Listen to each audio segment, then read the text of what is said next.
मैं पाकिस्तान की बेटी थी लेकिन अब बहू भारत की हूँ।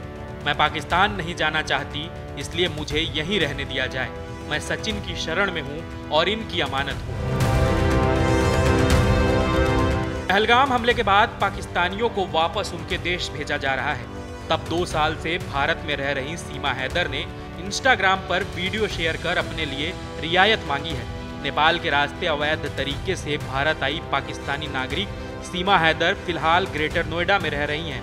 प्रेमी सचिन मीणा से शादी करने के बाद वह सीमा सचिन मीणा बन चुकी हैं। पाकिस्तानियों को डिपोर्ट किए जाने के बाद ये सवाल उठ रहे हैं कि क्या सीमा हैदर को भी वापस भेजा जाएगा? क्या उसे भी सरकार पाकिस्तान भेजेगी? हालांकि सीमा के वकील एसपी सिंह का दावा है कि पहलगाम हमले के बाद पाकिस्तानियों की जो लिस्ट बनी है उसमें सीमा का नाम नहीं है। 1.5 महीने पहले भारत में पैदा हुई सीमा की बेटी उसके लिए सुरक्षा कवच है। सोर्सेज की माने तो ये लिस्ट अंतिम नहीं है। लॉन्ग टर्म वीजा पर रह रहे लोगों की भी कैटेगरी बनेगी और फैसला लिया जाएगा कि कौन यहाँ रहेगा और कौन वापस जाएगा। साथ ही उसके वकील से भी समझने की कोशिश की कि पाकिस्तानियों को वापस भेजने के आदेश से वो कैसे बच गई। सीमा हैदर के वकील एसपी सिंह ने 3 कारण बताए जिनकी वजह से सीमा हैदर को वापस पाकिस्तान नहीं भेजा गया। पहला, सीमा यहाँ पर वीजा लेकर नहीं आई थी। वो जब आई तो उसकी जांच हुई और वो गिरफ्तार भी हुई। अब भी जांच चल रही है। उसके लिए सरकार और जांच एजेंसियों ने जो गाइडलाइन बनाई है वो उसका पालन कर रही है। दूसरा और सबसे अहम कवच उसका परिवार बना। उसके पति और ससुराल वाले सभी लोग भारतीय हैं। सबसे बड़ा कवच उसकी 5वीं संतान यानी 1.5 महीने पहले भारत में पैदा हुई उसकी बेटी है। हमारे कानून में सामान्य दशा में मां को बच्ची से अलग करने की प्रक्रिया नहीं है। वकील एसपी सिंह का दावा है कि नेचुरलाइजेशन के नियम के आधार पर बच्ची के जन्म के साथ भारतीय नागरिक है। हालांकि जेएचएस न्यूज इन दावों को कंफर्म नहीं करता है। भारतीय नागरिकता एक्ट के तहत भारत में पैदा होने वाले बच्चों को भारतीय नागरिक मान लिया जाता है, लेकिन उसके लिए भी कुछ शर्तें हैं, जैसे बच्चे के जन्म के समय उसके माता पिता भारतीय हों, पेरेंट्स की शादी वैलिड होनी चाहिए, पेरेंट्स भारत में वैलिड वीजा या ऑफिशियल डॉक्यूमेंट के साथ आए हों।